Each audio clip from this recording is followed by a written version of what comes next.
ఇదిగోకయ్య, నరసాపురం తోటలో ఉన్న ముళ్ళ చెట్లన్నీ నరికి బొగ్గుమూట్లు అమ్మా.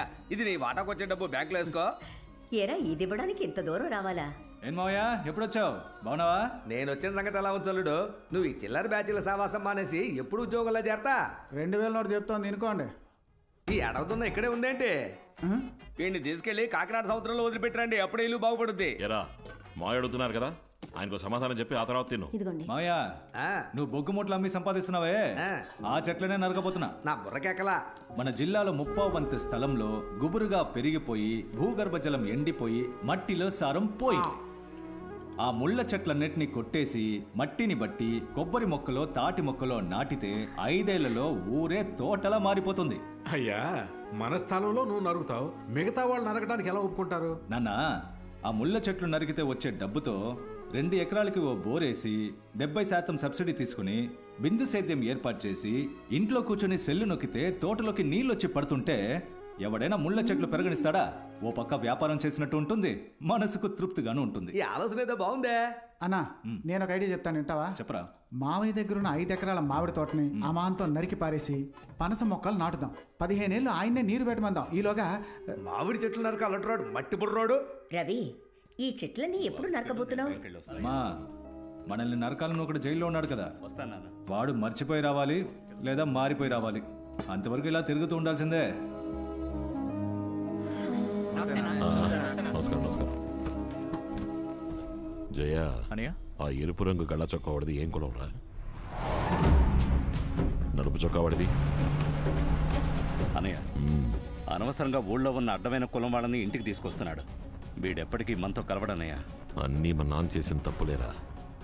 నాకు ఊహ తెలిసిన వయసులో ఇంకో పెళ్లి చేసుకోవడం, మన ముగ్గురం చాలా అన్నట్టు ఇంకో కొడుకుని కండం. చెప్పు బుజ్జి. మీకు మూర్తి అని ఎవరో ఫోన్ చేశారు, నాకేమైనా ఫోన్లు వచ్చాయా? ఫోన్ ఏం రాలేదు కానీ వాట్సాప్ మెసేజ్లతో నిండిపోయింది. ఆయన ఎక్కడున్నారు? నేను ఇప్పుడు అమరావతిలో సీఎంతో ఉన్నా. సీఎంతో? మీరు ఆయన ఏం చేస్తున్నారు? ఆయన మైక్ పట్టుకొని మాట్లాడుతున్నారు. నేను ఆయన కూడా ఉన్నా, తర్వాత చేస్తాను. Hello hello.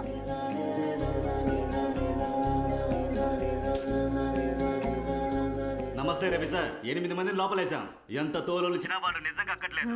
ఉదయాన్నే స్టేషన్కి రండి, మిగతా చూసుకుందాం. లాయర్ సుందరాన్ని మాట్లాడుతున్నా. ఇన్స్పెక్టర్ లోపలేసిన కుర్రోళ్ళు మన బాలమూర్తి గ్రూప్.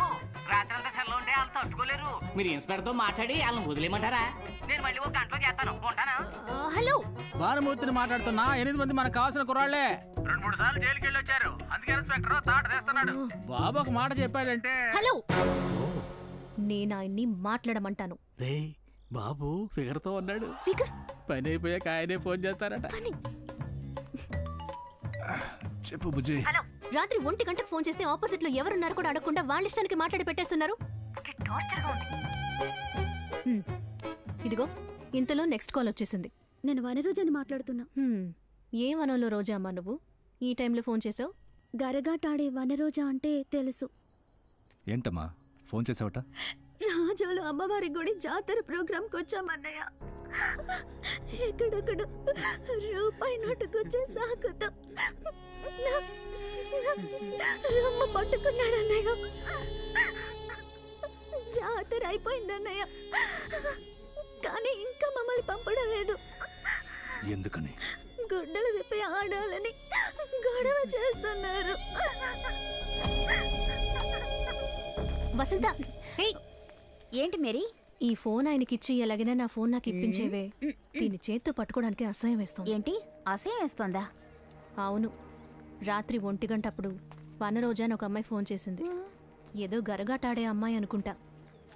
ఇంత పెద్ద కుటుంబంలో ఇంత చండాలమైన మనిషి. ఆ అమ్మాయి నీకే ఫోన్ చేసిందా? నువ్వు చెప్పే రవణ్ అక్కడికొచ్చాడా? నిన్న రాత్రి ఏం జరిగిందో తెలుసా నీకు?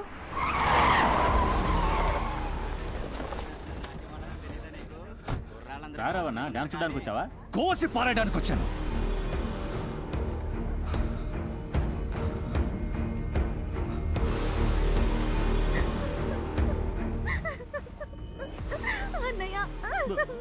దేవుళ్ళగా వచ్చావు. ఏడవకమ్మా, సామాను సర్దుకొని బయలుదేరండి.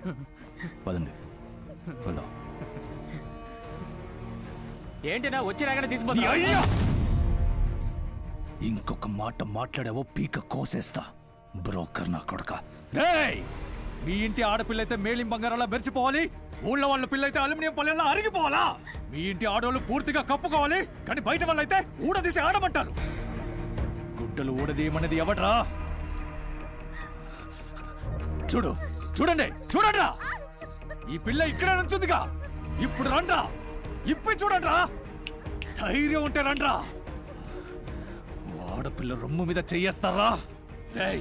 ఆ రొమ్ము పాలే కదరా మీరు తాగారు, మర్చిపోయారా? ఏ రోజైతే మీరు పెళ్లింట్లో తప్ప తాగారో ఆ రోజే మీ ఉనికి చచ్చింది. ఏ రోజైతే జాతరలో తాగి తందనాలు ఆడారో ఆ రోజే మీ మర్యాద మంట కలిసింది. మీ బతుకులు చెడా. బావ, బామ్మర్ది, అన్న, తమ్ముడు, చిన్న, పెద్దన్న అంటూ అందరూ కలిసి ఒకే పిల్లని నగ్నంగా చూడాలనుకుంటారా?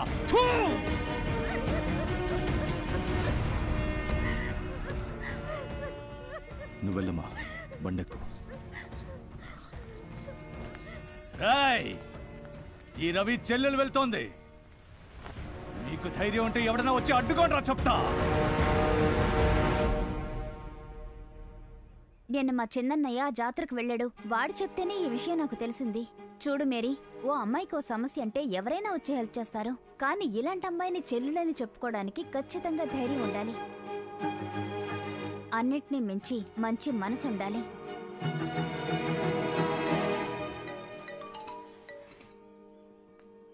ఏంటి బుజ్జి, కాలేజ్ టైంలో ఫోన్ చేస్తున్నావు? ఎవరైనా అర్జెంట్ అని ఫోన్ చేశారా? కాదు. మరి దేనికి చేశా? ఉదయం నుంచి మీకెవ్వరూ ఫోన్ చేయలేదు, అది చెప్పడానికి ఫోన్ చేశాను. ఎదురు చూస్తూ ఉంటారు కదా.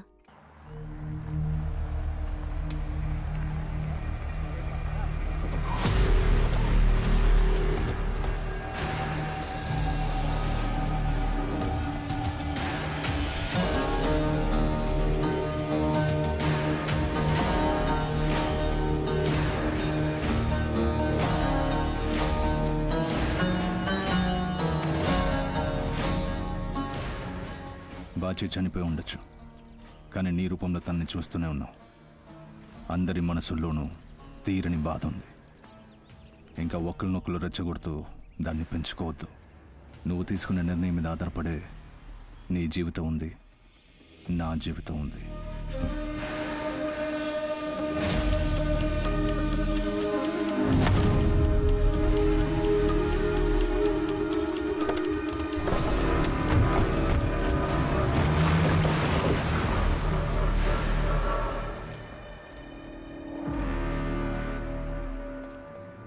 డిఎస్పీ త్యాగరాజును చంపింది నేనే. వాడు తన కులం వాళ్లే ముఖ్యమని అనుకున్నాడు. డబ్బున్నోళ్ళకి కొమ్ము కాశాడు. మీరైనా న్యాయంగా నడుచుకోండి. ఎవడయ్యా వాడు? నువ్వెందుకయ్యా భయపడుతున్నావు? సార్, ఈయన సముద్రం గారి కొడుకు. డిఎస్పీ త్యాగరాజు హత్య కేసుకి నేనే సార్ సాక్ష్యం. ఏం జరిగింది? 7 ఏళ్ల క్రితం పిఆర్వి రవి వాళ్ళ ఫ్రెండ్స్ కాకినాడ వెళ్తూ ఉన్నారు. బండి వస్తుంది తెలుసు కదా, ఇలాగ మీదకి నేను మీదకి రావడం చూసా కదా. నువ్వు తప్పుకోవచ్చు కదా. అంతకన్నా తప్పుకుంటే వెళ్ళి నీళ్ళలో పడాల్సిందే. ఎంత పొగరా!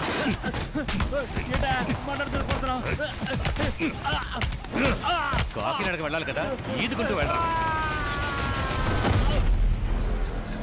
సముద్రం గారి పలుకుబడి వల్ల ఆ కేసు ఆత్మహత్యగా ఫైల్ అయింది. జరిగింది హత్య, చేసింది బాచి. సాక్ష్యం ఈ నలుగురు. కేసు చాలా స్ట్రాంగ్ అయింది. బాచిని వెంటనే అరెస్ట్ చేశాం. నా కొడుకు కావాలని చేయలేదయ్యా, తెలియకుండా జరిగిపోయింది. డిఎస్పీ సమక్షంలో రేపు కాకినాడ స్టేషన్లో పంచాయతీ పెట్టారు. చనిపోయిన పిల్లాడి కుటుంబానికి ఏం చేయాలో అది లోటు లేకుండా చేసేస్తాం. చెప్పండి. రేపు జరగబోయే పంచాయతీకి మీ కుటుంబం తరఫున ఎవరూ రాకండయ్యా. సముద్రం, ఏమిటిది? నా కొడుకు జీవితం మీ చేతుల్లో ఉందయ్యా. రవి, వెళ్ళే కంప్లైంట్ వెనక్కి తీసుకో. సముద్రం, మీరు ధైర్యంగా ఇంటికి వెళ్ళండి. మా ఇంటి నుంచి రేపు పంచాయతీకి ఎవరు రారు. వెళ్ళండి. వస్తాయ్యా. మంచిది.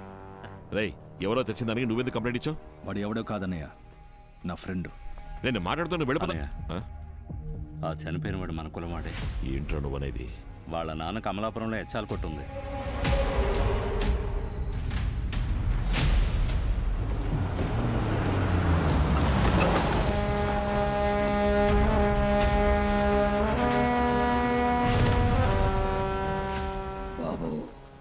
మీరు వస్తారని నేను అనుకోలేదు. చెడు జరిగింది మా వాళ్ళకి చూస్తూ ఊరుకుంటావా? నేను చెప్పేది బాగా వినండి.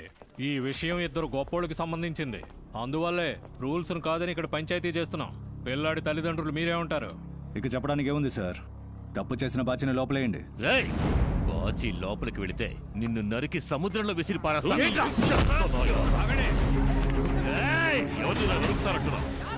వాడు నా తమ్ముడు నీకు తెలీదా? మొత్తం మీ ఏరియానే తగలబెడతా.